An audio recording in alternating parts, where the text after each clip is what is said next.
Assalamualaikum warahmatullahi wabarakatuh. Bismillahirrahmanirrahim. Alhamdulillahirabbil alamin. Wassalatu wassalamu ala asrafil anbiya'i wal mursalin sayyidina wa maulana Muhammad wa ala alihi wa sahbihi ajma'in, amma ba'd. Sebelumnya perkenalkan, nama saya Muhammad Hanafi dari jurusan Hukum Keluarga Islam Lokal 19E. Di sini saya akan memenuhi tugas middle daripada mata kuliah Ushul Fikih, yang mana tugasnya tersebut menjawab pertanyaan-pertanyaan yang diberikan oleh Bapak Ahmad mata kuliah Ushul Fikih. Ya, baiklah, di sini saya akan menjawab pertanyaan-pertanyaan tersebut. Adapun pertanyaan pertama yaitu jelaskan apa yang saudara ketahui tentang syariat, usul fikih dan fikih. Bismillahirrahmanirrahim. Saya akan menjawab yang pertama tadi, syariat. Menurut pemahaman saya, syariat itu ialah segala aturan-aturan atau ketetapan-ketetapan yang berasal dari Allah Subhanahu wa taala dan Rasulullah sallallahu alaihi wasallam yang terdapat dalam Al-Qur'an dan hadis, yang ditujukan untuk seluruh umat muslim dalam menjalankan kehidupan. Nah, syariat ini kebenarannya bersifat mutlak atau tidak dapat diubah. Karena apa? Karena syariat ini langsung berasal dari Allah Subhanahu wa taala dan Rasulullah melalui Al-Qur'an dan hadis. Selanjutnya itu usul fikih.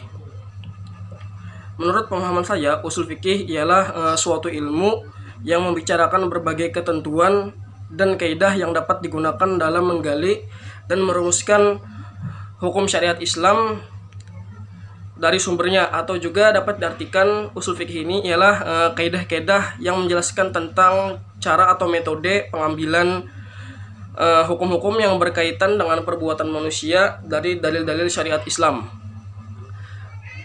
Selanjutnya mengenai fikih.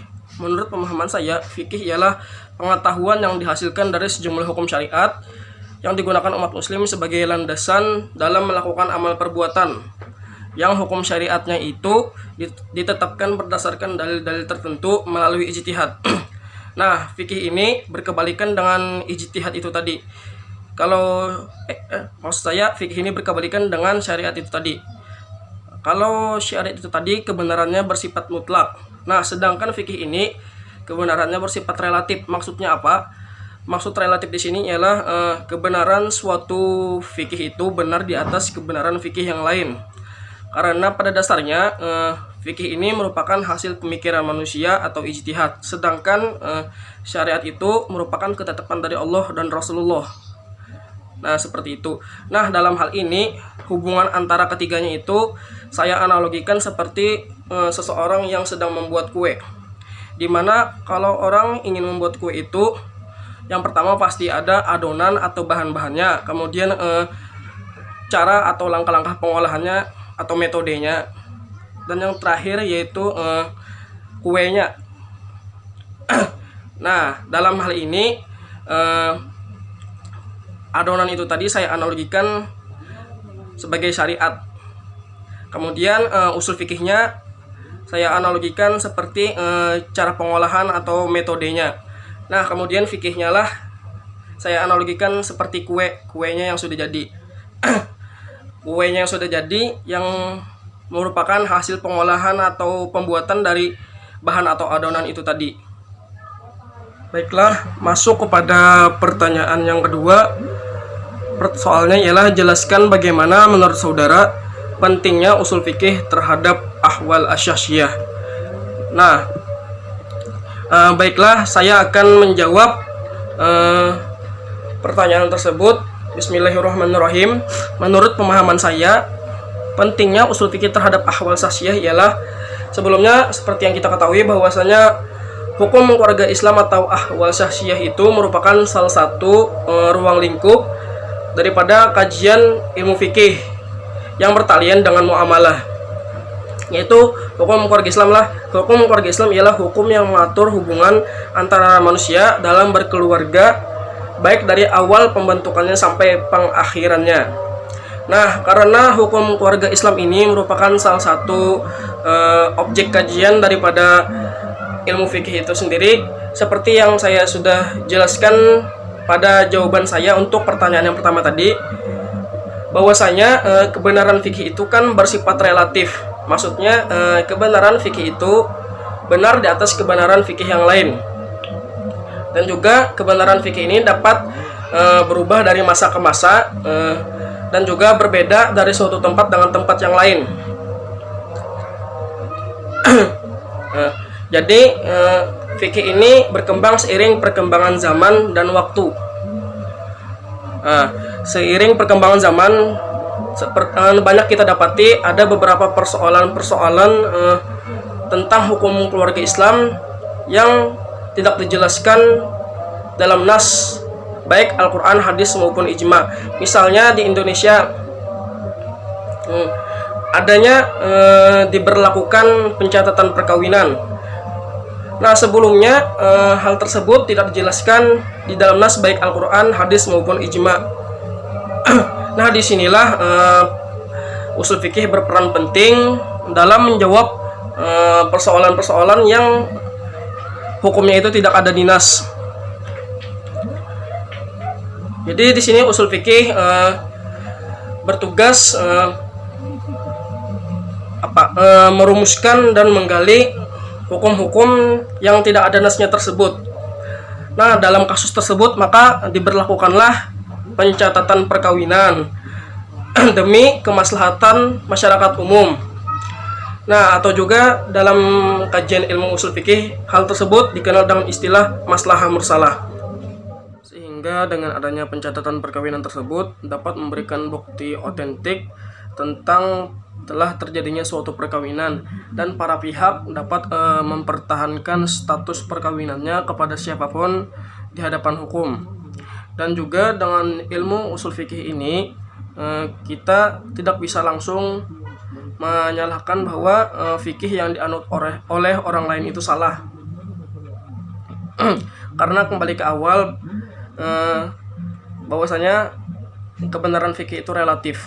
Oleh karena itu, dengan mempelajari ilmu usul fikih ini diharapkan kita tidak menyalahkan pahaman fikih yang dianut oleh orang lain, karena pada dasarnya pahaman atau landasan fikih di setiap tempat itu berbeda-beda. Lanjut pada pertanyaan yang ketiga, soalnya ialah sebutkan dan jelaskan apa yang saudara fahami terkait rukun-rukun qiyas, dan berikan satu contoh pengaplikasian qiyas terhadap masalah hukum keluarga. Pertanyaan tersebut, bismillahirrahmanirrahim. Yang saya pahami tentang rukun-rukun qiyas, bahwasanya rukun-rukun qiyas itu ada 4. Yang pertama asal, yang kedua far'u, yang ketiga hukum asal, dan yang keempat ilat. Yang pertama asal. Asal ialah hukum pokok yang dipersamakan dengan suatu peristiwa yang sudah ada nas hukumnya. Syarat asal ini ialah harus berasal dari nas baik Al-Quran, hadis, atau ijma. Yang kedua yaitu far'u. Far'u yaitu hukum cabang yang dipersamakan dengan suatu peristiwa yang tidak ada nas hukumnya. Syarat far'u diantaranya ialah cabangnya tidak mempunyai hukum yang tersendiri. Selanjutnya, ilat yang ada pada cabang harus sesuai dengan ilat yang ada pada asal. Terus, syarat yang ketiga yaitu cabang tidak lebih dahulu daripada asal. Dan syarat yang terakhir yaitu hukum cabang harus sama dengan hukum asal. Kemudian rukun yang ketiga yaitu hukum asal. Hukum asal yaitu hukum syara yang dinaskan pada hukum pokok atau asal, yang kemudian akan menjadi hukum pada hukum cabang atau far'u. Syarat hukum asal ialah hukum asal harus merupakan hukum syara yang amaliyah. Maksudnya yang amaliyah ialah perbuatan manusia sehari-hari. Kemudian hukum asal harus ma'qul al-ma'ana, dalam arti pensyariatannya harus rasional atau masuk akal. Kemudian hukum asal bukan hukum yang khusus. Terus hukum asal juga harus tetap ada. Kalau asal sudah dimansuh misalnya, maka tidak mungkin melakukan qiyas dengan hukum asal yang sudah dimansuh. Kemudian rukun yang terakhir yaitu ilat. Ilat yaitu sifat atau konteks hukum yang ada pada asal yang kemudian menjadi landasan atau sebab adanya hukum pada far'u atau cabang. Syarat ilat sebagai berikut itu harus merupakan sesuatu yang nyata dalam artian dapat diamati. Kemudian harus merupakan sifat yang tegas dan tertentu dalam artian tidak berbeda karena perbedaan orang di dalam keadaan lingkungannya. Kemudian syaratnya harus ada kaitannya dengan hikmah dalam artian ada hubungannya antara hukum dengan ilat. Tadi dalam rangka menerapkan maqasid syariah. Adapun salah satu contoh pengaplikasian kias dalam masalah hukum keluarga, di sini saya mengambil contoh yaitu terhalangnya seseorang mendapatkan wasiat karena membunuh si pemberi wasiat. Nah, hal tersebut dikiaskan dengan terhalangnya seseorang mendapatkan warisan karena membunuh si pewaris. Nah, kasus tersebut merupakan salah satu contoh pengaplikasian kias dalam masalah hukum keluarga, di mana dalam kasus tersebut asalnya ialah pembunuhan terhadap si pewaris, karena ada hadis Rasulullah yang sudah menjelaskan tentang hal itu, yaitu Nabi SAW bersabda, orang yang membunuh tidak dapat mewarisi sesuatu pun dari harta warisan orang yang dibunuhnya. Hadis riwayat Abu Daud. Nah, jadi ada sudah nas hukum yang menjelaskan tentang hal tersebut. Kemudian far'unya yaitu pembunuhan terhadap si pemberi wasiat, karena sebelumnya tidak ada nas hukum yang menjelaskan tentang hal tersebut. Adapun hukum asalnya pada kasus tersebut ialah mereka sama-sama terhalang untuk mendapatkan hak mereka karena perbuatan mereka.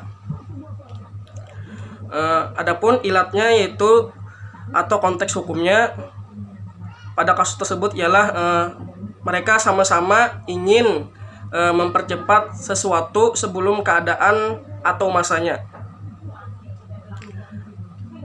Itu atau konteks hukumnya, karena mereka ingin sama-sama mempercepat sesuatu sebelum masanya, seperti itu. Nah, demikian itu jawaban saya mengenai pertanyaan-pertanyaan untuk middle mata kuliah usul fikih ini. Saya sebelumnya meminta maaf, minta ridho jika terdapat kesalahan dalam penyampaian kata yang kurang berkenan. Mohon dimaafkan. Saya akhiri, wabillahi taufik wal hidayah. Wassalamualaikum warahmatullahi wabarakatuh.